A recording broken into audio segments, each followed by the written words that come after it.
Just recently, I led services at the Ozaukee County Jail. Over the years, I've visited a number of people in jail, but this was the first time that I led a worship service in jail. There were about 25 inmates who came to the first service and another dozen or so who came to the second. We looked at Jesus' lesson on prayer in Luke chapter 11 and spent some extra time on this petition, "Forgive us our sins."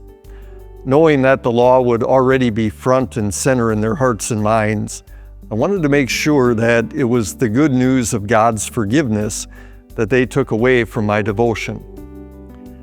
Not really knowing what to expect, I was surprised by the joyful spirit that most of the guys had as they worshiped.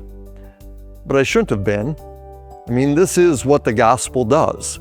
It brings joy to the heart, even when we find ourselves in difficult circumstances, and especially when we're feeling the weight and consequences of our sins.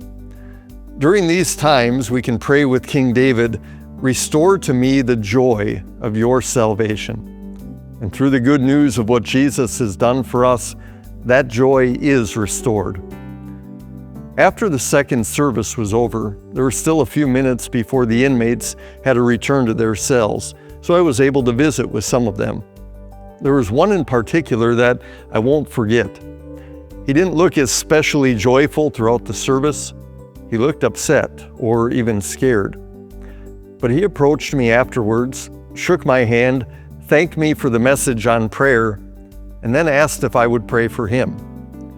Then I found out what was on his mind.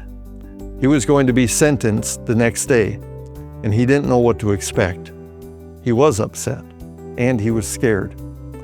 I promised to pray for him, and as he was leaving, I reminded him that no matter what debt he might owe society on account of his crimes, his debt of sin before the judge of all mankind had already been paid in full thanks to Jesus' death on the cross.